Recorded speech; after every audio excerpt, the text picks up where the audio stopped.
안녕하세요. 10월의 가을 하늘은 정말 아름답습니다. 우리 아이들이 부모님을 떠올리면 가을 하늘을 바라보는 시원함 같은 마음이 과연 들까 궁금해집니다. 오늘 자녀의 마음을 여는 행복한 대화를 통해 우리 아이들이 부모님을 떠올리면서 마음이 시원해지고 행복해질 수 있는 대화, 그 방법을 함께 고민해보는 시간 마련했습니다. 자, 우리가 오늘 내용은 바람직한 부모상, 대화의 의미, 그리고 효과적으로 부모 역할을 하는 방법에 대해서 함께 하겠습니다. 여러분들은 어떤 부모가 되길 원하세요? 아내가 임신을 하고 처음 부모가 됐다는 사실을 아셨을 때 여기 계신 아버님들은 나는 어떤 부모가 돼야겠다라는 생각 하셨나요? 임신을 하시고 아이를 기다리는 어머니들은 어떠셨어요? 아이를 위한 용품을 우리가 준비하는데 정작 우리가 어떤 부모가 돼야 될까 하는 고민들은 우리가 별로 하지 않는 것 같습니다. 그렇게 해서 아이를 처음 만나고 아이와의 좌충우돌은 시작됩니다. 왜냐하면 우리는 처음 부모를 하기 때문이죠. 제가 많은 분들께 어떤 부모가 되고 싶으세요? 라는 질문을 드리면 많은 분들이 그런 대답을 하십니다. 친구 같은 부모가 되고 싶어요. 모든 것을 잘 지원해주는 부모가 되고 싶어요. 모델링 할 수 있는 부모가 되고 싶어요. 네, 어떤 부모가 되겠다라는 그런 목표는 우리가 부모 역할을 할 때 매우 중요한 생각이라는 그런 느낌입니다. 자, 저는 여러분들께 감히 드리고 싶은 부탁은 우리가 때로는 부모 역할을 잘 못하는 경우도 있죠. 그럴 때 죄책감을 갖지 않으셨으면 좋겠어요. 부모가 갖는 죄책감은 아이에게도 부정적인 영향을 미치고 내가 더 나은 부모가 되고자 하는 그 에너지도 상당히 고갈시킨다고 생각합니다. 저는 여러분들은 이미 좋은 부모님이시라고 생각합니다. 왜냐하면 공부하시고 고민하시고 성장하시는 분들은 정말 좋은 부모님이시기 때문입니다. 바로 여러분들이십니다. 자, 생텍쥐베리는 어린 왕자에서 이렇게 말했습니다. 세상에서 가장 어려운 일이 뭔지 아니? 밥 먹는 일, 돈 버는 일. 생텍쥐베리는 이 세상에서 가장 어려운 일은 사람이 사람의 마음을 얻는 일이다 라고 말하고 있습니다. 여러분은 어떠세요? 자녀의 마음을 얻는 일 만만치 않으시죠? 아이가 어릴 때는 그래도 부모님이 시키는 대로 잘해요.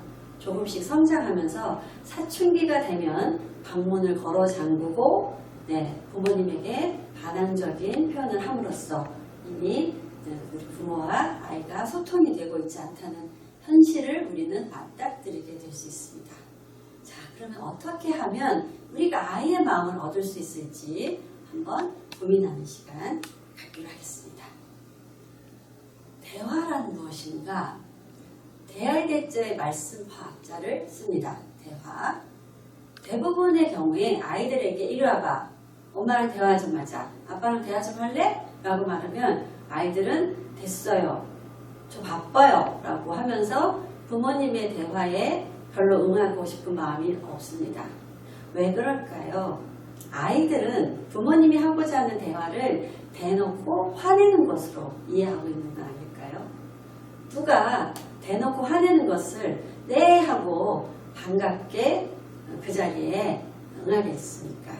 자, 부모님은 아이들하고 대화를 한다는 것은 무언가 필요한 것을 아이들에게 전하기 위해서 또 아이에게 듣기 위해서 내 마음속의 의미를 말이라는 메시지로 표현하고 그리고 상대방의 메시지를 이해하는 과정, 그것이 대화라고 볼 수 있죠.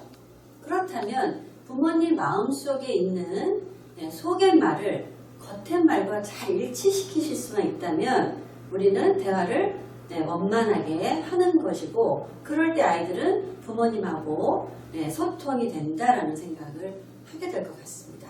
소통이 되지 않으면 상대방의 마음을 내가 잘 이해하지 못하게 되면 부모님의 마음을 잘 표현하지 못하게 되면 소통하고자 하는 우리의 대화는 불통이 되고 불통은 고통을 수반하게 됩니다.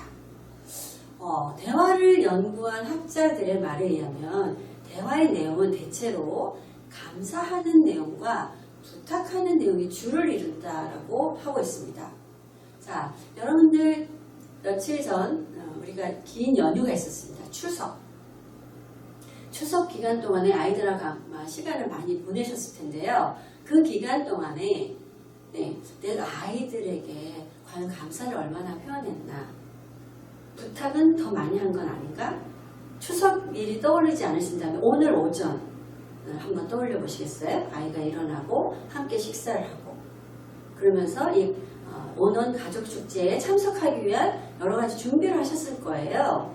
그때 내가 아이에게 했던 말은 감사가 많았나 아니면 부탁이 더 많았었나? 돌아보실 수 있죠. 존 가트맨이라고 하는 가족관계 전문가는 40여 년간 행복한 가족과 불행한 가족에 대한 연구를 했습니다. 그에 의하면 행복한 가족은 감사를 5배 그리고 부탁을 1만큼 한다. 5대1의 법칙이 있다는 것을 발견했습니다. 자, 그렇다면 우리가 아이들하고 소통할 때 5배의 감사, 지지, 칭찬을 하고 있는지 한번 살펴보실 필요가 있습니다. 저는 이것을 이렇게 비유하고 싶습니다. 지금은 가을이죠. 겨울을 지나고 봄이 되면 딱딱하게 얼어붙은 땅에 농부들은 이제 비로소 씨앗을 뿌릴 준비를 하죠. 자, 그런데 그 씨앗을 뿌리기 위해서 농부들이 먼저 하는 작업이 있습니다. 그게 뭐죠? 땅을 갈아엎습니다. 땅을 갈아엎는다는 것은 흙을 뒤집기 때문에 흙이 부드러워지고 그리고 뒤집어진 흙 속으로 햇볕이 들어가고 산소가 공급되고 이제 비로소 땅은 씨앗을 받을 준비가 되죠. 저는 이 감사와 지지와 칭찬을 마음밭 갈기라고 생각합니다. 마음밭을 잘 갈아 놓으시면 지지와 감사, 칭찬을 아이들이 많이 듣게 되면 아이들 마음밭이 부드러워져서 이제 부모님이 하고자 하는 부탁을 받을 준비가 되죠. 우리 아이들은 과연 부모님께 부탁을 더 많이 들었는지 아니면 감사를, 지지와 칭찬을 더 많이 들었는지를 여러분들께 살펴보신다면 이 아이와 내가 왜 소통이 안 되는지, 이 아이하고는 왜 소통이 잘 되는지를 여러분들께서 이해하실 수 있을 거라고 생각합니다. 여러분은 어떠세요? 자, 그렇다면 우리가 아이에 대해서 내 마음에 감사와 지지와 칭찬을 아끼지 않고 최소한 하루에 1분 이상 또는 아침, 점심, 저녁 하루에 3번 이상 아이의 눈을 마주보면서 해주신다면 어떨까요? 여러분들께서 이것이 늘상 내가 아이와의 관계에서 습관화가 된다면 어느덧 여러분들은 아이들과의 관계에 행복한 기적을 경험하시게 될 거라고 저는 믿습니다. 자, 이제 부모 역할을 좀 살펴보겠습니다. 부모 역할은 2가지입니다. 사랑과 교육. 자, 모든 부모는 아이를 사랑합니다. 그리고 모든 부모는 아이를 교육하기도 합니다.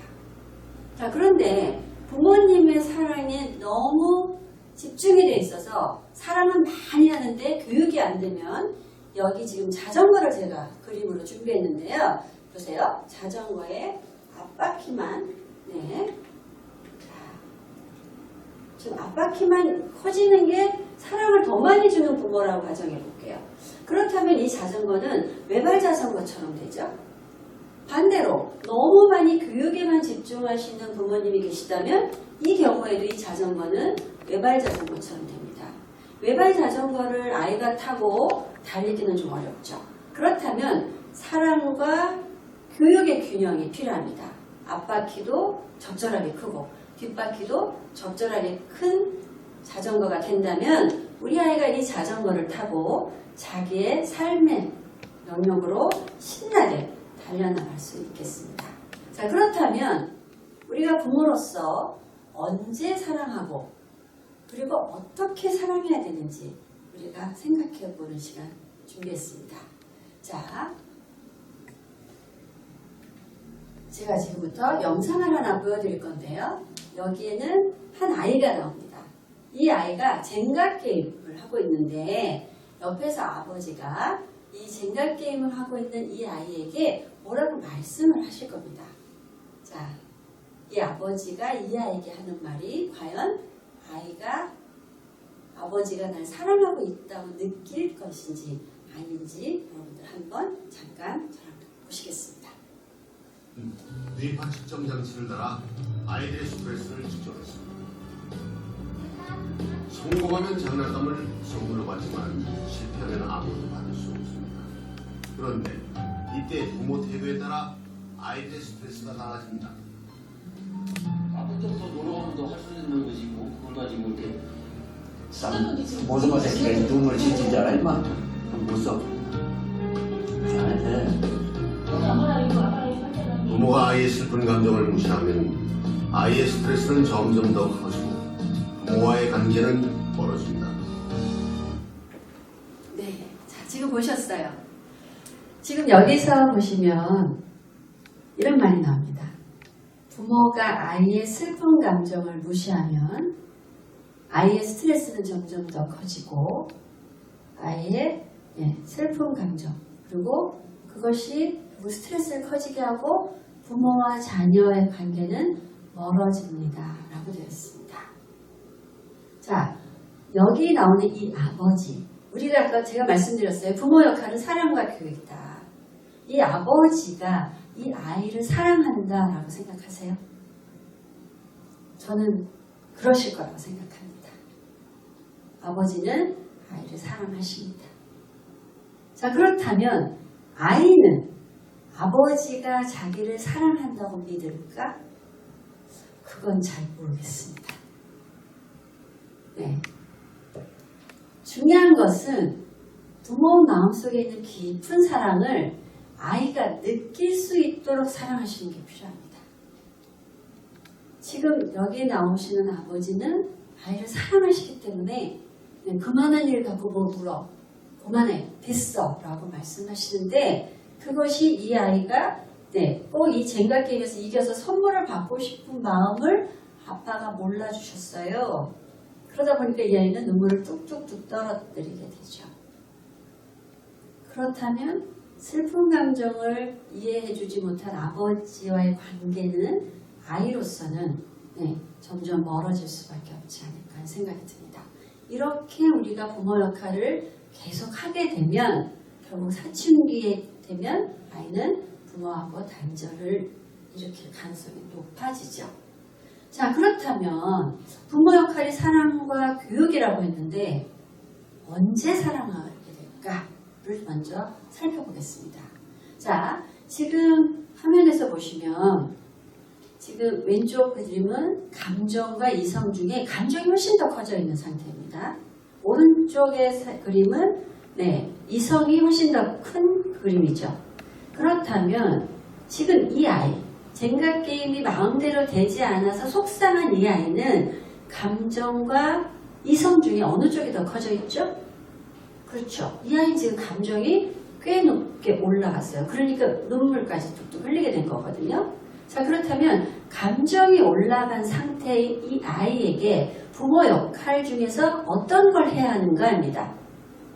자, 여러분들께서 이 아이라면 굉장히 지금 속상하고 억울하고 내 마음대로 안 돼서 짜증이 난 이 상황에서 부모가 사랑을 해주길 원할까요? 교육을 하길 원할까요?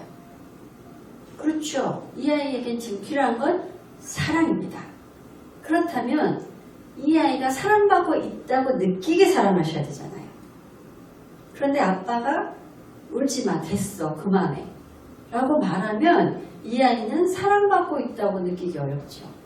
자, 그래서 지금 이 순간에는 사랑이 필요한데 아이 입장에서 사랑받고 있다고 느끼게 사랑하려면 도대체 어떻게 해야 될지 그 얘기도 좀 드리기로 하겠습니다. 지금 어쨌든 이 상황에서 아이에게 필요한 건 사랑입니다. 사실 우리가 부모 역할을 하면서 아이들은 대부분의 상황에서 사랑받고 싶어서 옵니다. 친구랑 싸웠어요. 선생님한테 혼났어요. 어떤 친구가 나 밀었어요. 간식 시간에 나만 못 먹었어요. 동생이 때려요, 형이 밀었어요. 아이들은 어쨌든 뭔가 힘든 상황을 가지고 엄마 아빠 앞에 오죠. 그럴 때 우리가 이 아이에게 해줘야 되실 것은 사랑이죠. 근데 우리는 대부분 이 경우에 교육을 하십니다. 네가 그렇다고 동생을 때리면 되니? 동생이 형이 그렇다고 너 미워서 그런 거 아니야. 친구하고 싸우면 안 되지. 자, 감정이 올라간 아이에게는 교육을 하실 수 없어요. 왜요? 이 아이는 이성적이지 않잖아요. 이성을 회복했을 때만 비로소 교육이 가능하죠. 그런데 우리는 아이가 감정이 잔뜩 올라가 있을 때 교육을 하시고 나중에 이렇게 말씀하십니다. 그렇게 말해도 못 알아듣니 너? 맞습니다. 그렇게 말씀하시면 못 알아듣죠. 왜요? 지금 이 아이는 감정에 휩싸여 있으니까요. 자, 감정에 휩싸여 있는 이 아이가 부모 앞에 왔을 때 부모 역할은 사랑하셔야 됩니다. 네, 사랑할 때입니다. 사랑을 해주시면 이 아이 감정이 내려가겠죠. 자, 그럼 비로소 이성을 회복하게 될 겁니다. 그러면 회복된 이성에다가 되고 이제 뭐 하실 수 있을까요? 그렇죠. 지금 교육하시면 되죠. 그러니까 우리는 아이가 부모 앞에 왔을 때 잘 살피셔야 됩니다. 지금이 사랑할 때인가 교육할 때인가. 네, 아이가 원하는 대로 주시면 됩니다. 사랑하길 원할 때 사랑하시고 교육을 원할 때 교육하시면 되죠. 자, 같음에는 이렇게 말했습니다. 감정은 받아주되 행동은 고쳐주라 합니다. 자, 결국은 감정은 받아준다는 것이 부모의 사랑의 방식이고요. 그리고 행동을 고쳐준다는 것은 부모가 교육을 하는 상황입니다. 지금 제가 이제 여러분들과 그럼 어떻게 감정을 받아주고 어떻게 행동을 고쳐주는지 어떻게 사랑하고 어떻게 교육해야 되는지 말씀드리겠습니다. 자, 감정이라는 것은 지금 이 아이가 어떤 상태인지를 우리에게 잘 보여줍니다. 그래서 감정은 신호등이라고 이야기를 하거든요. 이 감정의 신호등은 자기가 원하는 것이 충족이 되면 좋은 기분, 원하는 것이 좌절이 되면 불쾌한 기분을 표현합니다. 그렇다면 감정이라는 것은 좋은 것도 나쁜 것도 아니고 그냥 그 상대방, 그 감정을 표현하고 있는 아이의 지금 상태가 원하는 것이 충족됐는지 좌절됐는지를 보여주고 있는 거라고 보시면 되죠. 자, 그런데 어떤 아이는 짜증이 많아요. 이 짜증 많고 맨날 화내는 아이, 이 아이는 왜 이럴까요? 그렇죠. 이 아이는 나를 힘들게 하려고 하는 아이, 나를 괴롭히려고 하는 아이, 나쁜 아이가 아니에요. 그럼 이 아이는 지금 자기가 너무 힘들다고, 도움이 필요하다고, 살려주세요, 도와주세요 라고 호소하고 있는 아이입니다. 그래서 사실은 우리는 짜증이 많고 신경질 많이 부리고 화가 많은 아이, 그 아이를 더 많이 사랑해 주셔야 될 그럴 우리에게는 부모로서의 의무가 있지 않을까 하는 생각이 듭니다. 자, 그렇다면 이제 구체적으로 우리의 사랑을 표현하는 공감적 경청에 대해서 좀 우리가 배워보기로 하겠습니다. 자, 우리는 어떻게 하면 공감적으로 경청할 수 있을까? 자녀가 부모 앞에 왔어요. 네, 뭔가 마음에 들지 않는 일이 있나 봐요. 선생님한테 혼났나 봐요. 그런 일이 늘상 일어나죠. 자, 와서 이렇게 말해요. 아빠, 나 오늘 선생님한테 혼났어. 자, 이렇게 말할 때 마침 아빠가 TV에서 축구를 하는 장면을 보고 계세요. 아이가 와서 아빠, 나 선생님한테 혼났어. 이렇게 말할 때 여러분 어떻게 하세요? 알겠어. 다음부터 싸우지 마. 다음부터 선생님 말씀 잘 들어. 아마 우리는 이 말을 하게 될 것 같아요. 근데 지금 이 아이에게 필요한 것은 우리의 사랑을 전달하셔야 될 타이밍이십니다. 어떻게 해요? 자, 아이와 눈높이를 맞추셔야죠. 이 아이가 나보다 작으면 아빠가 함께 의자에 앉고, 또는 아빠가 의자에 앉아있으면 일부러도 의자에 앉으라고 하고. 저기 앉아봐. 그리고 주의를 온전히 아이에게 기울이셔야 됩니다. 지금 TV에 나오는 축구에 막 골을 들인 장면을 목격할 상황이라 할지라도 여러분들 우리가 부모로서 아이와 축구 중에 선택하셔야 합니다. 제가 만났던 한 아버님은 이런 얘기를 하셨습니다. 이 아빠도 축구 광이십니다. 네, 축구를 보고 계시는데 손흥민 선수가 마침 축구 시합을 하는 경기였답니다. 자, 아빠는 느긋하게 누워서 TV 보고 계시는데 아이가 와서 아빠 내가 레고 블록으로 비행기 만들었다. 비행기를 갖고 와서 보여주더랍니다. 유치원 다니는 아이입니다. 자, 아빠 어떻게 하셨을까요? 자, 아이가 TV 앞을 막았겠죠. 아빠 나 비행기 만들었는데. 저리 비켜. 아빠 텔레비 보잖아. 아이는 치 그러고 방으로 들어가더래요. 자, 이 아빠가 이제 TV를 다 보시고 아이 생각이 나셨죠. 왜요? 우리는 아이를 사랑하니까요. 그래서 아이 방으로 쫓아가셔서 너 아까 비행기 만든 거 어떻게 됐어? 이렇게 물어보셨답니다. 그랬더니 아이가 다 보셨어 라고 얘기했답니다. 그 말씀을 제게 하시더라고요. 마침 그날의 주제가 아이와의 소통에 대한 이야기였습니다. 부모의 사랑을 전하는 소통에 대한 얘기를 제가 좀 해드렸습니다. 아이와 손흥민 선수의 축구와 우리는 때로는 선택하셔야 될 상황이 봅니다. 네, 손흥민 선수의 축구가 더 중요하시면 선택하실 수 있습니다.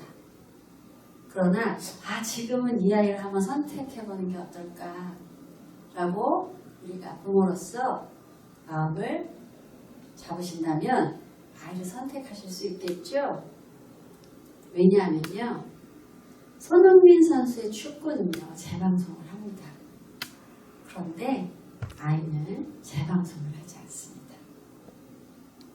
자, 이 아버님께 그 말씀을 드렸더니 이 아버님이 다음 주에 저희가 4회기의 아버지 교육을 진행 중이었는데 다음 주에 오셔서 이렇게 말씀하셨어요. 아이를 기다리셨답니다. 얘가 와서 또 레고 블록으로 비행기를 만들어 오면 이번엔 내가 이 아이를 한번 선택해보자. 자, 아버님은 아이를 기다리셨어요. 왜 기다리셨을까요? 이 아버님 공부하셨거든요. 우리가 공부를 한다는 것은, 부모 교육을 공부한다는 것은 예방주사를 맞는 것과 저는 비슷하다고 생각합니다. 우리 모두가 처음 하는 부모 역할에서 좌충우돌 부딪히고 시행착오 겪습니다. 그런데 처음 하는 것은 낯설고 어설프고 어렵죠. 그런데 자꾸자꾸 하다 보면 익숙해질 수 있습니다. 그렇다면 좀 더 효과적인 방법을 배워서 그것을 연습하면 더 효과적인 결과를 낼 수 있겠죠. 여러분들은 저와 함께 지금 그런 시간을 준비하고 예방주사를 맞는 시간이라고 저는 생각합니다. 자, 이 예방주사를 맞은 아버지가 아이를 기다리셨어요. 네, 그때는 손흥민 선수는 마침 나오지 않는 축구 경기였답니다. 자, 아이가 또 왔어요. 아빠 나 비행기 만들었는데 하면서 또 TV 앞을 가로막았죠. 자, 이 아버지는 준비하셨죠? 자, 그래서 이렇게 말씀하실 수 있었대요. 그래? 잠깐만. 아빠가 TV 끄고 네 얘기 들을게. 자, 온전히 아이에게 주의를 기울이셨죠. 아빠가 TV 끄고 네 얘기 들을게 하고 했던 이 아이가 눈이 동그래지면서 아빠 축구 좋아하잖아. 아빠 축구 좋아하지. 그런데 아빠는 축구도 좋아하지만 너는 더 좋아하지. 이렇게 얘기했더니 이 아이가 이런 말을 하더랍니다. 아빠 내가 빨랑 말할게. 아이 마음속 깊은 곳에 있는 타인에 대한 배려의 마음을 이 아버지가 먼저 배려를 보여주심으로 인해서 그 아이의 깊은 마음속의 배려의 심지에 불을 붙이신 거라고 저는 봅니다. 그래, 얘기해봐. 어떻게 비행기 만든 거야? 보자. 했더니 제가 들고 있는 이 포인터처럼 이렇게 네모나게 긴 막대기로 만들어 갖고 왔더래요. 레고 블록으로. 그래서 이 아빠가 이렇게 말씀하셨대요. 비행기 만든 거야? 근데 이 비행기는 아빠 아빠가 처음 보는 모양인데? 이렇게 말하자 아이가 그러더랍니다. 아, 아빠 이거 지금 비행기 바닷속에 들어간 거야. 이거 좀 있다가 이렇게 바다 밖으로 나오면 여기에서 날개가 촥촥촥촥 펴진다? 아이의 말에 주의를 제대로 기울이셨더니 아이의 창의성을 갖고 그 비행기를 만든 기쁜 생각을 알 수 있게 되셨대요. 그래서 너무 자연스럽게 이야 멋진 비행기로구나 라고 말씀하실 수 있었답니다. 그 얘기를 하자 아이가 시게 웃으면서 아빠 텔레비 보세요. 저 들어가서 잘게요. 안녕히 주무세요. 하고 방으로 뛰어들어가더라고요. 이 아이는 커서도 이 아빠와 눈을 마주치고 자기가 네모나게 만든 비행기에 대해서 아빠가 주의를 기울이시고 잘 들어주신 것에 대해서 저는 오래 기억할 거라고 생각합니다. 아이들에게 많은 시간을 내지 않으셔도 됩니다. 아이들이 필요할 때 시간을 내주시는 게 필요합니다. 저를 만난 한 어머님은 이런 말씀을 하셨습니다. 직장을 다니시는 분인데 퇴근이 항상 늦으세요. 그래서 아이들을 키우면서 물론 아이들은 이제 어린이집, 그 다음에 시부모님, 그리고 좀 더 일찍으로는 남편이 주로 맡아서 양육을 했고 주말에만 겨우 시간을 내실 수 있었답니다. 아이가 엄마 이번 토요일에 우리 놀이동산 가. 그래 가자. 네 식구가 놀이동산에 갔답니다. 놀이기구도 신나게 타고 맛있는 것도 먹고 장난감도 사고 그리고 이제 저녁 식사까지 하고 집으로 들어오는데 현관을 뛰어들어가면서 아이가 이렇게 말하더랍니다. 엄마 지금부터 놀아줘. 이 어머님이 제게 말씀하셨습니다. 선생님 제가 하루 종일 무슨 짓을 한 거예요? 아이가 원하는 건 뭘까요?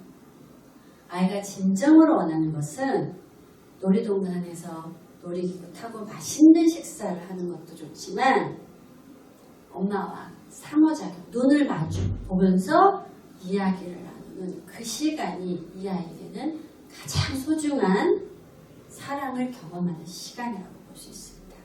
그런데 우리는 놓치고 있습니다. 비싼 장난감으로, 근사한 곳에 가서 식사하는 걸로, 멋진 옷으로.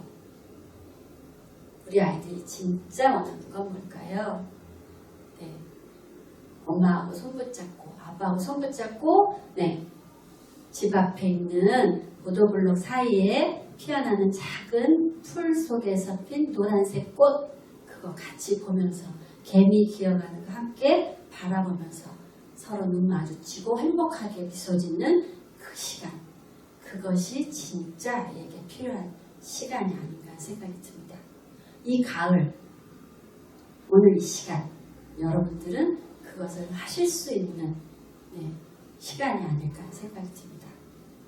그래서 우리가 아이들에게 사랑을 표현한다는 것은 아빠가 너 얼마나 사랑하는지 알지? 엄마 너 진짜 사랑해. 나는 사랑한다는 말이 아니라 아이들이 힘들어서 부모 앞에 왔을 때 아이와 눈을 마주쳐 주시고 그리고 그 아이가 하는 말에 고개를 끄덕끄덕 하시면서 네 입장에서는 그럴 수 있겠다. 너 힘들었겠다. 선생님한테 야단 맞아서 정말 억울했겠다. 라는 마음을 부모님 속에 있는 아이를 향한 공감의 마음을 전달하시는 것이 필요하다고 생각합니다. 자, 그러면 지금까지 이제 우리가 아이들하고 공감적 경청을 하면서 구체적으로 부모가 보여야 할 태도에 대한 말씀을 드렸어요. 아이하고 눈높이부터 맞추시는 거예요. 물리적인 눈높이. 그래서 제가 여기 그 그림에서 화면에 있는 그림에서 보시면 함께 누워서 얘기하는 거. 이거 아이들에게 굉장히 소중한 부모님이 눈을 마주쳐 주시는 하나의 시선이라고 생각해요. 같이 침대에 누워서 이야기할 때 아이가 정말 행복해하는 여러분들에게도 경험이 있으실 겁니다. 눈높이 맞추고 아이에게 온전히 주의를 기울이고 스마트폰 하던 아빠가 아이가 아빠 있잖아요 라고 했을 때 이 아이를 한번 잘 보셨으면 좋겠어요.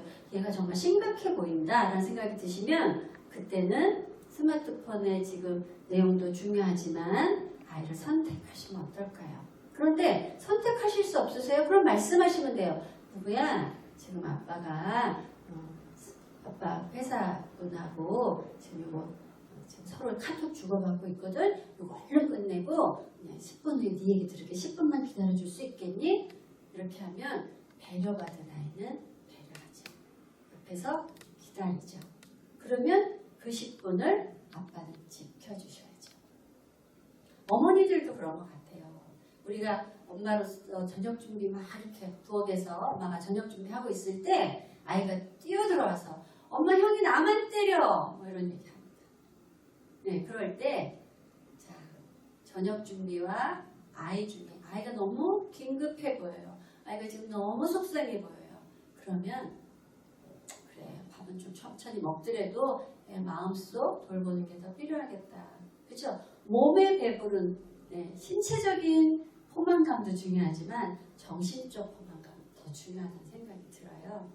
그래서 잠깐만 엄마가 요거 쌀 씻던 것만 얼른 씻고 밥만 안 치고 네 얘기 들을게. 여기 식탁에서 앉아서 기다려 줄래? 엄마가 등을 돌리고 네 얘기 들으면 제대로 못 들을까봐. 그래서 조금 기다려주면 좋겠는데 네, 아이는 즐거운 마음으로 기다릴 거라고 생각합니다. 그렇게 해서 밥을 안 치고 손을 얼른 닦고 식탁에 아이랑 앉아서 얘기해. 엄마 네 말 들을게. 고개 끄덕끄덕 하시면서 행복한 시간을 보내시면 어떨까 합니다. 자, 그러면 이제 우리가 아이의 말을 공감적으로 경청하는 태도에 대한 말씀을 드렸고요. 이제 구체적으로 우리의 언어는 어떻게 해야 되는지 말씀드릴게요. 아이가 말을 할 때 아이의 말을 따라해 보세요. 엄마 형이 나만 괴롭혀. 그런 얘기를 들으면 우리는 네가 먼저 형 괴롭힌 거 아니야? 이 말이 하고 싶죠. 선생님은 나만 미워해. 네가 수업 시간에 떠드니까 선생님이 너 미워하지. 엄마도 나만 미워하고 엄마가 뭘 널 미워해? 응? 네가 맨날 엄마한테는 소리 지르고 그러니까 엄마가 그러지. 사실 우리는 이 말이 하고 싶을 수 있어요. 자, 그럼 보세요. 지금 이 상황은 아이를 교육시켜야 될 상황인가요? 사랑하셔야 될 상황인가요? 그렇죠. 지금은 사랑할 때예요. 사랑을 선택하셔야 돼요. 자, 사랑을 선택하시는 태도는 갖추셨어요? 눈높이 맞추고, 그 다음에 아이에게 온전히 주의를 기울이고, 고개 끄덕끄덕 하시고, 자, 이제 말씀이에요. 말씀에서 그 아이 말을 따라하세요. 엄마, 선생님이 나만 혼내. 선생님이 너만 혼냈어? 이렇게 따라하시는 거예요. 엄마, 형이 내 거 뺏어갔어. 형이 네 거 뺏어갔어. 엄마, 어떤 애가 나 밀었어. 아이고 저런 어떤 애가 너 밀었어. 이렇게 따라하시면 돼요. 제가 상담하는 사람이고요. 상담에서 아주 중요한 상담의 기법 중에 하나는 상대방의 말을 잘 듣고 그 말을 그대로 따라해서 그 사람이 한 말을 그대로 돌려주는 겁니다. 여기에 내가 평가하지도 판단하지도 추측하지도 않고 그 말을 그대로 돌려주는 겁니다. 그러려면 우리는 잘 들어야 됩니다. 잘 듣지 않으면 내가 추측한 걸 말할 수가 있거든요. 아니면 나도 모르게 상대방에 대해서 비난하는, 너 예전에 이랬었으니까 이번에도 분명히 그럴 거야 라는 것으로 지레짐작해서 얘기할 수도 있거든요. 그래서 그 말을 따라해보세요. 아주 쉬워요. 따라하는 건 우리가 다 할 수 있잖아요. 그죠? 특히 아이들은 말을 길게 하지 않거든요. 근데 아이가 말을 길게 해요. 그러면 요청하세요. 잠깐만, 네가 말을 길게 해서 엄마가 네 얘기를 잘 듣기가 힘들거든? 조금씩 얘기해봐. 그럼 엄마가 들은 걸 너한테 다시 확인할 수 있는 시간을 갖고 싶어. 아이가 이런 말을 해주는 부모를 만난다는 건 축복이라는 생각이 들어요. 그런 부모를 만나면 얼마나 좋을까 하는 생각이 드네요. 자, 그래서 아이 말을 따라해보는 거예요. 나 숙제하기 싫은데, 그럼 숙제 안 하면 뭐 할 건데? 응? 여지껏 놀고 또 놀려고 그래? 우리 이 말이 하고 싶죠. 근데 지금은 사랑할 때라는 거 기억하시죠? 숙제하기는 게 힘들어. 그렇죠? 싫은 거는 사실은 애들이 힘들다는 표현이거든요. 그래서 이때는 이 말을 이 아이 마음을 잘 알아서 이 아이의 속의 말을 우리가 잘 겉의말로 표현할 수 있도록 이해한 걸 말씀해 주시면 더 좋을 것 같아요. 숙제하는 게 힘들어서 그러지. 선생님이 너만 혼내? 형이 네 거 뺏어갔어? 예스가 나온다는 건 엄마가 아빠가 내 마음 아시는군요 라는 것에 대한 표현이에요. 근데 만약에 이때 네가 수업 시간에 떠드니까 선생님이 혼냈지? 네가 형 거 먼저 뺏어간 거 아니야? 이렇게 말하면 아이는 그렇죠. 알지도 못하면서 엄마는 맨날 나만 갖고 그래. 자, 이 말은 뭐예요? 엄마는 내 마음 몰라요. 아빠는 날 이해하지 못해요 라는 표현을 아이가 하는 거예요. 근데 우리는 거기서 또 정당화하죠. 뭘 내가 너를 미워해? 응? 네가 맨날 형한테 대들고 그러니까 엄마가 그렇게 해? 그렇게 하는 거 아니야?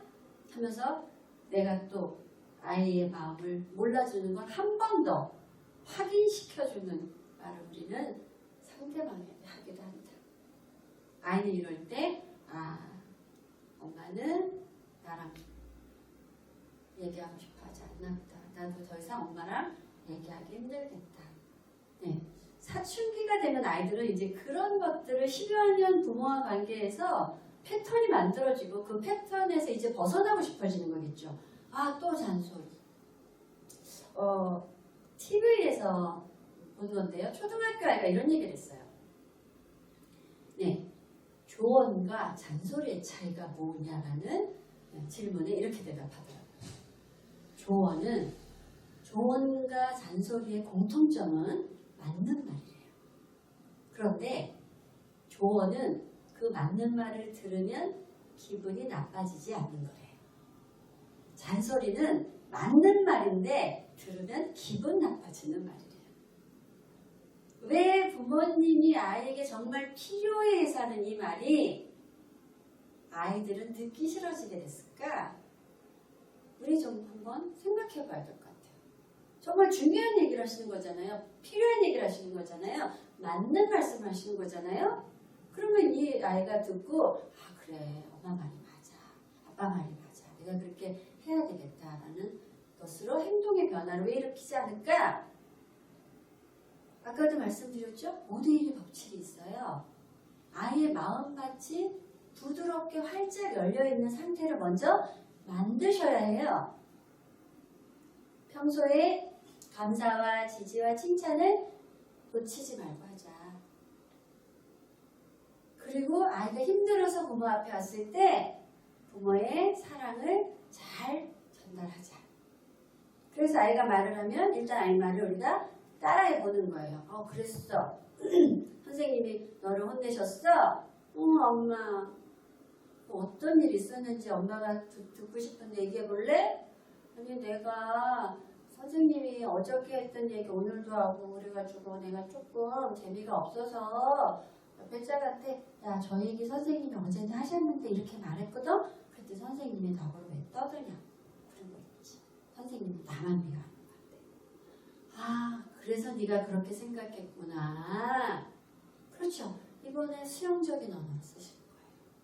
왜냐하면 아이 말을 계속 따라하면 아이가 이런 말을 해요. 엄마 왜 내 말 따라해? 그렇죠. 그래서 이 따라하기와 수용적인 언어를 적절하게 섞어 쓰시는 거예요. 따라했다가 그랬어? 힘들었겠다. 아이고 저런. 세상에 엄마라도 그랬을 것 같아. 너 얼마나 힘들었니? 이런 말도 하셨다가 이것을 적절하게 왔다 갔다 쓰시게 되면 아이들은 어떨까요? 처음에 굉장히 올라갔던 감정의 수위가 부모님이 자기 마음을 알아준다는 생각이 들면서 조금씩 낮아지겠죠. 자, 아이의 표정을 보면 우리는 알아요. 얘가 지금 얼마나 힘든지, 지금 감정이 내려갔는지, 아직도 감정이 덜 내려갔는지 우리는 보면 알아요. 그래서 아이 말을 쭉 들으시는 거예요. 자, 듣고 나서 자, 이제 애가 어느 정도 얼추 감정이 내려간 것 같아요. 그러면 확인할 필요가 있어요. 너 이제 조금 기분이 좀 편안해진 것 같은데 그래? 이렇게 물어보세요. 그랬더니 아니 있잖아 또 애들은요 들어주면 오늘 날 잡았다 라는 생각에 그동안 쌓였던 얘기를 막 풀어놓을 수도 있습니다.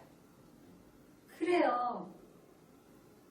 아이들에게 얼마나 행복한 시간일까.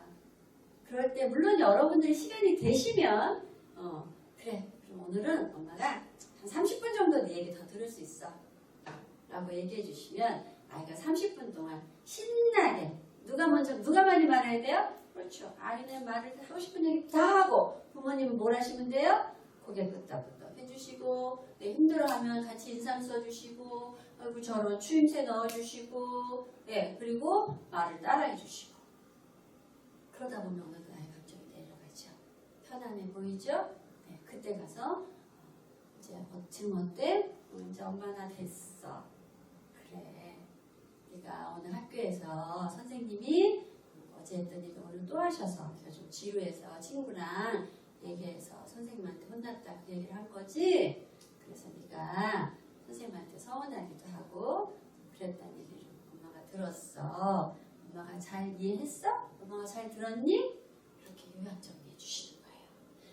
이 요약 정리를 통해서 아이는 자기가 오늘 했었던 이야기의 스토리를 엄마를 통해서 마치 영화 보듯이 이야기 듣듯이 돌이켜보는 거예요.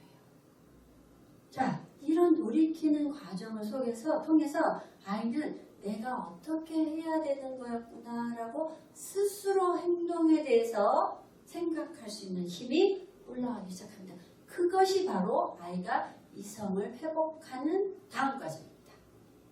자, 그렇기 때문에 우리가 사랑을 표현한다는 공감적 경청 한번 1번부터 6번까지 여러분들 함께 읽어보는 것으로 이 내용을 정리하겠습니다. 같이 읽어보실게요. 첫째, 눈높이를 맞추고 둘째, 주의를 기울이고 셋째, 고개를 끄덕이며 넷째, 자녀의 말을 반복하거나 다섯째, 수용적인 언어를 사용한다.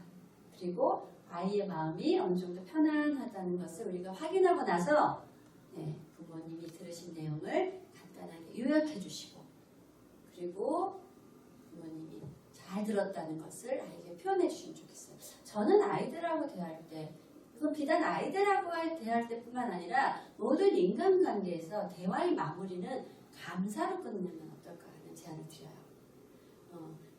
이렇게 해서 이렇게 됐다는 얘기지? 엄마가 잘 이해했어? 엄마가 잘 들었니? 엄마. 자, 이 아이는 엄마에게 마음이 완전히 열리죠. 자, 이때 다음부터는 조심해 라고 하면 또 마음이 푹 닫힐 수 있겠죠. 자, 이 타이밍에 어떻게 하면 좋을까요? 네가 그런 힘든 이야기 있었던 걸 엄마한테 와서 얘기해줘서 고마워. 이렇게 기승전 마무리는 감사로 하면 좋을 것 같습니다. 부부 사이에서도 마찬가지인 것 같아요.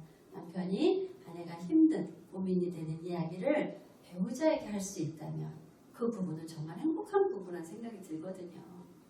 우리 아이들이 우리가 어떤 부모가 되고 싶은가에 대한 부분에 있어서 친구 같은 부모가 되고 싶다는 말씀 많이 하시거든요. 친구란 어떤 존재예요? 힘든 일 있을 때 제일 먼저 생각나고 그 사람한테 가서 나 오늘 이런 일 있었어 이렇게 말할 때 손잡아주고 고개 끄덕끄덕 해주고 나중에 다 들어주고 우리 떡볶이 먹으러 갈까? 이렇게 하는 그 사람이 친구죠. 우리는 그런 친구 같은 부모가 되고 싶다고 하시면서 정작 아이가 힘들어서 오면 사랑이 아닌 교육으로 친구 같은 관계가 되고 싶은 나의 목표를 어느 순간 잊어버리게 되는 그런 경험도 우리 안에 있지 않을까 하는 생각이 듭니다. 자, 그래서 공감적 경청, 사랑을 표현하는 부모의 방법에 대해서 살펴보았습니다. 여러분들 잘하실 수 있겠죠? 네, 저는 여러분들을 믿습니다. 자, 그런데 여기에서 필요한 것 중에 하나가 사실은 말이라는 건 메라비언이라고 하는 의사소통 전문가가 연구를 해보니까 말은 7%의 의미밖에 없고요. 93%는 말하는 사람의 표정, 눈빛, 태도, 그리고 제스처에 있다, 바디랭귀지에 있다 이렇게 얘기를 해요. 그러니까 보세요. 아이가 이렇게 말해요. 엄마 나 사랑해? 이렇게 물어봤어요. 응 사랑해 하면서 엄마가 활짝 웃으면서 아주 밝은 억양으로 얘기하면 아이는 믿죠? 아 엄마 날 정말 사랑하시는구나. 자 이거 제가 이번 다르게 해볼게요. 엄마 나 사랑해? 사랑해 하면서 등을 돌리시면 아이는 뭐라고 믿을까요? 아, 엄마는 나를 사랑하지 않는구나. 말은 사랑해라고 같지만 말하는 부모의 눈빛, 표정, 태도, 바디랭귀지가 사랑하지 않고 있다고 말할 수도 있거든요. 그래서 우리가 상대방의 마음을 받아주는 공감적 결정을 하실 때 내 몸의 태도를 상대방이 열린 태도를 준비하는 것은 갖추는 것은 매우 중요하다는 말씀을 드립니다. 자 이제 영상을 하나 보실게요. 이 영상은 지금 보시면 여기 아기가 있어요. 이 아기는 지금 7개월 됐어요. 아기가 7개월 정도 되면요. 깊이에 대한 지각이 생겨요.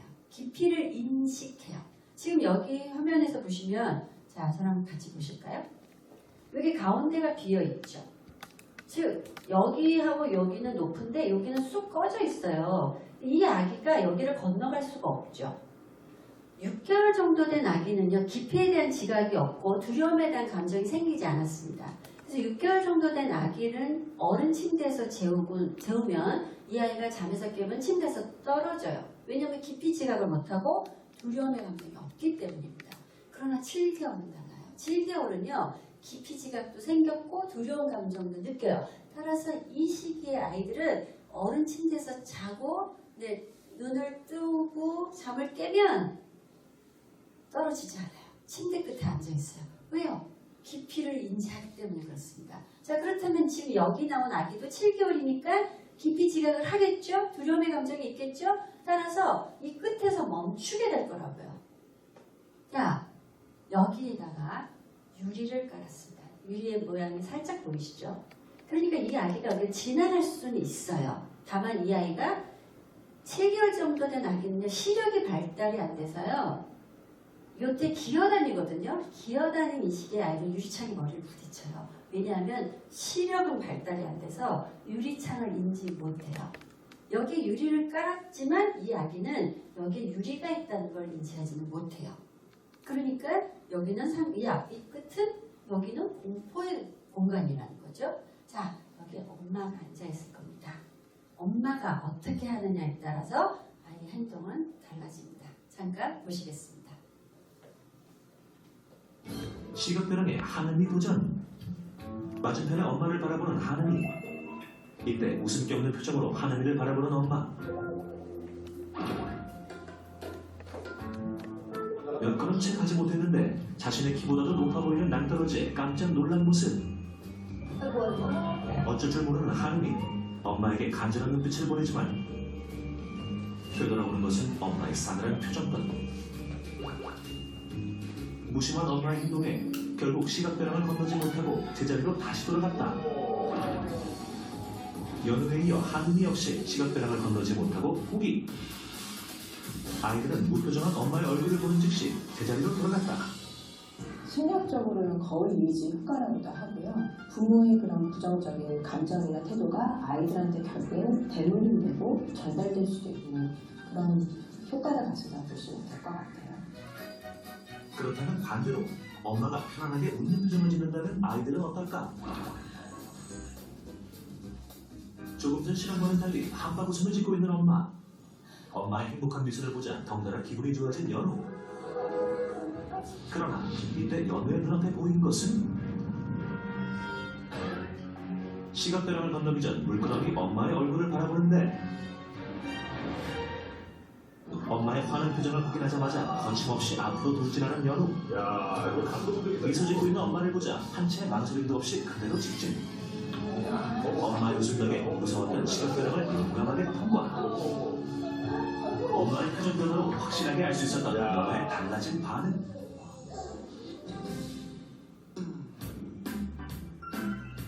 이번엔 하은이의 차례. 엄마가 행복하고 밝은 목소리로 자신의 이름을 불러주자 한결 편안해 보이는 하느님 표정. 앞으로 갈까 말까 주저했던 때와 달리 단번에 시각배랑 통과. 엄마의 미소에 시각배랑 건너기 대성공. 네, 여기까지 보셨습니다. 아이들에게 절벽으로 보이는 이 상황도 앞에서 엄마가, 아빠가 할 수 있어, 화이팅, 힘내 라는 말을 해주면 아이는 절벽을 뛰어넘습니다. 어른들인 우리의 삶도 때로는 어렵듯이 아이들은 아이들 나이만큼 학교든 어린이집이든 유치원이든 힘든 경험을 하고 집으로 와서 엄마 아빠 앞에 서죠. 그때 괜찮아? 애썼어? 힘들었지? 우리 딸, 우리 아들 많이 고생했네? 라고 이야기해주면 이 아이는 다시 또 자신이 힘든 세상이지만 그것을 절벽이라도 뛰어넘을 수 있는 힘을 부모를 통해서 경험하게 됩니다. 교육학적으로 인지적인 착각이라는 말이 있습니다. 심리학에서도 말하는데요. 이것은 무엇이냐면 아이들은 엄마 아빠를 통해서 특히 엄마는 이 세상 72억 인구의 대표 여성이십니다. 그 엄마가 그렇지 힘내 화이팅 하면 아이는 세상의 모든 여성이 다 자기를 그렇게 지지하고 지원할 거라고 착각한답니다. 또 아이에게 아빠가 그렇지 우리 누구 멋지다 잘할 수 있어 아빠가 응원할게 이렇게 얘기해주면 아이는 세상의 모든 남자가 자기를 그렇게 지지하고 칭찬하고 격려할 거라고 착각한다. 자, 세상 모든 사람들의 대표는 부모입니다. 그 부모가 아이들에게 어떻게 해주느냐가 아이는 세상에 대해서 자신감이 생기고 나는 귀한 사람이야. 나는 무슨 일이든지 잘 해낼 수 있어. 라는 자존감을 가질 수 있다는 겁니다. 자, 그렇다면 왜 착각일까?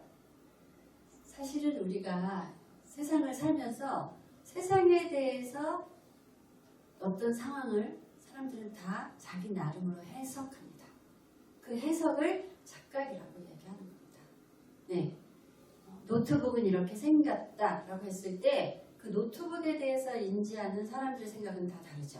저거는 쓸모가 별로 없는 노트북인 것 같아 라고 인지하는 사람도 있고 어떤 사람은 저 노트북이 어떠서 난 저 정도면 아주 훌륭해 라고 생각하는 사람도 있죠. 그러나 그 노트북은 같은 노트북인데 그 노트북에 대해서 해석은 다 다릅니다. 마찬가지로 우리가 세상을 살면서 경험하는 것들은 사실은 같은 경험을 해도 사람마다 그 경험에 대해서 해석은 다르죠. 그렇기 때문에 우리 아이들이 부모를 통해서 힘을 받고 지지받고 용기를 받으면 아이는 세상에 대해서 나는 괜찮은 사람, 나는 좋은 사람, 나는 해낼 수 있는 사람이라는 그런 생각을 갖게 된다는 것이 바로 부모의 커다란 힘이 아닌가 하는 생각을 합니다. 자, 그러면 이제 이번에는 자, 사랑은 이제 어떻게 전하시는지 제가 말씀드렸고요. 교육은 어떻게 해야 될까 합니다. 자, 아까도 말씀드렸죠? 감정이 올라갔을 땐 사랑하기. 감정이 내려갔을 때 이제 교육을 하셔야 되는 상황인데 아이가 선생님께서 어제 배운 거 오늘 또 설명해갖고 지루했다고 얘기했어요. 자, 그럼 이 상황을 가지고 행동은 고쳐줘라가 있죠. 감정을 받아줬어요. 자, 그럼 이제 아이 감정이 내려갔어요. 이제 행동 수정, 교육이 들어갈 타이밍이에요. 그런데 우리 아이는 내가 이런 부분에 대해서 그동안 많이 얘기해왔기 때문에 알 것 같아요. 어떻게 해야 할지 그 생각이 드신다면 자, 예를 들어서 이 아이 이름이 영수라고 해볼게요. 영수야, 네가 수업 시간에 선생님이 그렇게 이제 어제하고 오늘 똑같은 얘기 하셔도 엄마 네가 잘 들었으면 좋겠어 라고 말씀하셔도 되고요. 이 아이가 그걸 안다고 생각하시면 되물으시면 어떨까 싶어요. 영수야, 네가 내일 학교 갔는데 선생님이 오늘 얘기해 주신 걸 내일 또 얘기하시면 넌 어떻게 하면 좋을까? 엄마는 네가 어떻게 하길 원할까? 이렇게 물어보시면 어떨까요? 그럼 아이가 뭐라고 할까요? 알아 엄마. 자, 여기가 중요해요. 알았어 엄마 나 알고 있어 안 되잖아요. 그러면 스탑 그만 얘기하셔야 돼요. 근데 우리는 확인하고 싶죠. 네가 아는 게 뭔데? 말해봐. 자 이게 사족이 됩니다. 그럼 이제 아이는 뭐냐? 안다 그러잖아. 짜증나 이렇게 돼요. 그렇죠? 그래서 아이가 알겠어 엄마 나 알고 있어. 그러면 그래 네가 엄마가 전에 했던 말 네가 어떻게 행동해야 될지 알고 있구나. 네가 안다니까 됐어. 그래, 엄마가 우리 아들 믿지? 진심으로 믿어주시는 마음으로 이렇게 말씀하시면 어떨까요? 근데 아이가 이래요.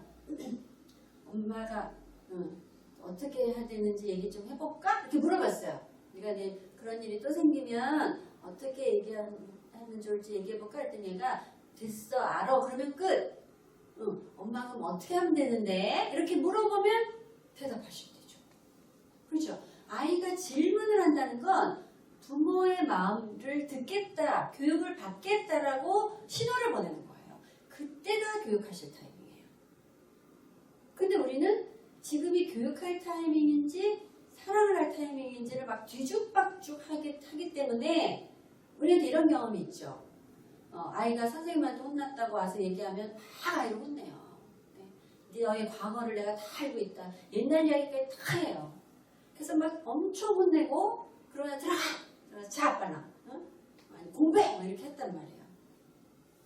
그리고 나면 엄마의 내가 마음이 아프죠. 그래서 애 잘 때 가가지고 자는 애를 막 부여잡고 엄마가 너 사랑하는 거 알지? 막 이렇게 하면서 울어요 엄마들이. 그럼 애가 왜 이래 나 자잖아 이렇게 나오죠. 자 사랑하셔야 될 때 교육하시면 나중에 이 아이가 사랑을 받아들이기 힘들어져요. 그렇죠? 그 사랑과 교육이 우리가 뒤죽박죽해서 그런 거죠. 자 지금은 교육할 때예요. 그러니까 어떻게 하면 되는데 이렇게 물어보거나 네가 내일 학교 가서 어떻게 하면 좋을까? 몰라라고 한다면 그럼 엄마가 얘기해도 돼? 이렇게 되죠. 자 이제 얘기하시면 돼요. 자 엄마는 아이 메시지라고 하죠. 엄마는 아빠는 네가 선생님이 어제 설명한 거는 또 설명하셔서 지루했다는 얘기를 듣고 엄마가 좀 걱정이 됐어. 감정을 표현하세요. 그리고 엄마가 원하는 건 네가 조금 듣기 힘들겠지만 그래도 친구랑 얘기하기보다 선생님 말씀에 더 집중하면 어떨까 하는 생각이 들어. 엄마 생각이에요. 그래서 내일은 그렇게 해볼 수 있겠니? 이렇게 부탁하시는 거죠. 네. 일단 말씀해보는 거예요. 제안을 하는 거예요. 그 제안이 이 아이가 선택할지 안 할지는 몰라요. 그러니까 그렇게 해볼 수 있겠니? 라고 하면 얘가 알았어. 또 어떤 아이는 싫어 그럴 수도 있겠죠. 그러면 어떤 것이 그렇게 하고 싶지 않아 이렇게 아이랑 또 말씀을 하시는 거죠. 그것을 주고받고 해야 부모와 아이가 대화를 행복하게 할 수 있어요. 엄마는 내일 그렇게 하기 싫은데 이렇게 하면 시끄러 왜 시킨 대로 말을 안 들어 이렇게 되면 결국 엄마가 앞에서 쌓아놨던 사랑의 표현이 지금 여기서 와르르 무너지는 경험이 될 수도 있어요. 자 그러면 얘가 싫어라고 한다는 건 뭐예요? 지금 감정이 또 올라간 거잖아요. 그럼 지금 다시 사랑하실 때예요. 다시 공감적 경청하실 때예요. 어떤 게 불편해서 그래? 어떤 게 힘들어서 그래? 다시 물어보시면 이 아이가 또 얘기하겠죠. 그러면 다시 공감적 경청, 사랑을 하시는 상황으로 전환이 되셔야 되죠. 자, 그래서 듣고 말하기라는 것은 일방적으로 듣고 일방적으로 말하는 것이 아니라 때로는 듣고 때로는 말하고가 서로 상호작용이 되는 것. 그것이 진정한 의미의 행복한 대화라고 생각합니다. 그래서 부모의 마음을 내가 무엇을 보았는지 무엇을 들었는지를 말씀하시고 그랬을 때 내 감정을 표현하시고 그리고 구체적으로 무엇을 원하는지를 표현해 주시면 좋겠습니다. 자, 이제 우리는 이제 마무리를 해야 될 시간이 됐어요. 칭찬은 고래도 춤추게 한다 라는 책도 있고 아마 이 책에 대한 내용 많이 아실 거예요. 칭찬을 고래도 춤추게 한다. 그럼 우리가 우리 아이를 어떻게 하면 바른 행동을 하고 효과적으로 행동할 수 있게 할까? 그리고 우리가 부모로서 필요한 것은 이 아이들에게 다시 앞에 화면으로 가볼게요. 볼게요. 네. 우리가 모든 행동은 자꾸 말하면 강화된다라는 부분 여러분이 기억하셨으면 좋겠어요. 자, 다시 한번 이걸 읽어볼게요. 같이 읽어보겠습니다. 모든 행동은 자꾸 말하면 강화된다. 무슨 얘기냐면 우리가 아이들의 행동을 했을 때요. 잘할 때 놓치지 않으셔야 돼요. 동생을 항상 괴롭히던 아이가 동생한테 사이좋게 놀아요. 그러면 여러분들 그때 놓쳐요. 오늘은 웬일로 사이좋게 노냐? 이렇게 하면서 그걸 강화 안 하세요. 그러고 나면 좀 이따 큰아이가 동생을 딱 때리면 딱 걸렸어 너. 너 왜 동생 때리니? 부정행동 강화하시죠. 뭘 놓치셨죠? 긍정행동 강화를 놓쳤어요. 자, 이제부터 우리는 아이들의 긍정행동에 초점을 맞추셨으면 좋겠어요. 그러면 칭찬하고 지지하고 격려하고 감사할 일이 생기죠. 그 긍정행동을 강화하시면 부정행동이 자연스럽게, 즉 부탁이 자연스럽게 줄어듭니다. 감사가 늘어나면 부탁이 줄어듭니다. 자, 이제 여러분들께서 오늘부터 아이를 보시면서 우리 아이가 잘하고 있는 거, 내 마음에 들게 하는 행동, 모든 것을 놓치지 않고 강화하셨으면 좋겠어요. 밥 잘 먹는 거, 잘 자는 거, 말 잘하는 거, 씩씩한 거, 달리기 잘하는 거, 인사 잘하는 거, 모든 게 다 아이에게 칭찬거리입니다. 근데 우리는 그걸 당연하다고 생각하기 때문에 칭찬할 게 없고 자꾸 부탁이 늘어나는 게 아닌가 하는 생각이 듭니다. 네, 칭찬은 고래도 춤추게 하는 방법은 긍정적 강화라는 걸 기억하셨으면 좋겠어요. 자, 이것과 관련된 영상을 잠깐 보시겠습니다. 두 팀은 7개씩을 넣었습니다. 공을 많이 넣은 아이와 적게 넣은 아이, 무엇이 달랐던 걸까요?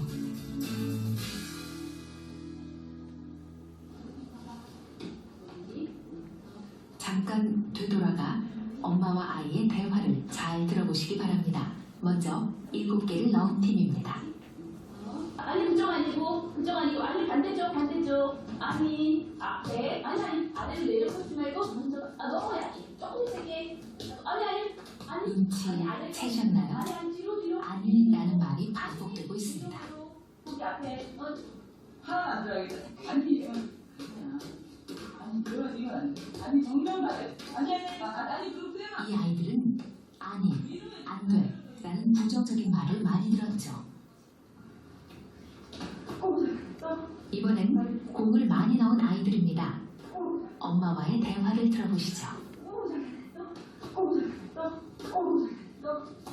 네, 잘하는데. 아이, 잘한다. 맞지? 아이, 잘하네.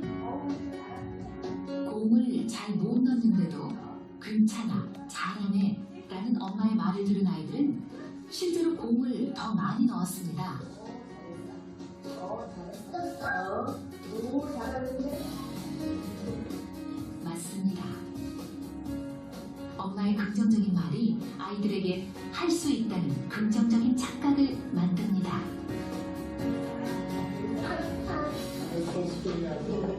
What an intriguing experiment. Being supportive and being nurturant, I think, is probably the best experience that parents can give their children, as opposed to trying to teach them to think positively. 그러한 칭찬 격려가 과한 거가 필요한 것도 아니고요. 안 된다라든지 틀렸다라든지 그 말만 안 하는 것만으로도 아이의 긍정성을 키워줄 수 있다는 겁니다. 네. 자, 지금 보셨듯이 긍정적 강화의 힘입니다. 아이들이 잘 못 넣는데도 괜찮아, 잘했어, 할 수 있어? 라는 말을 들은 아이들은 앞을 가려서 어떤 상황인지 모르거든요. 근데 그 부모의 말을 통해서 내가 잘하고 있구나, 잘할 수 있구나 라는 생각을 하면서 오히려 아이들이 실제 능력보다 더 많은 결과를 냅니다. 자, 우리가 아이들에게 긍정적 강화를 하는 부모님들이 되시길 바랍니다. 사실은 부모 역할하는 건 힘듭니다. 여러분, 부모로서 여러분들 자신도 잘 챙기시고요. 여러분들 자신을 잘 챙기시는 것과 함께 아이들도 돌보셨으면 좋겠습니다. 부모는 날리는 아이의 응원가입니다. 아이들에게 추임새를 넣어주시고 부모님 자신에게도 나 이미 훌륭한 부모라고 추임새를 넣어주시기를 바라겠습니다. 경청해 주신 여러분 고맙습니다. 여기서 마치기로 하겠습니다. 감사합니다.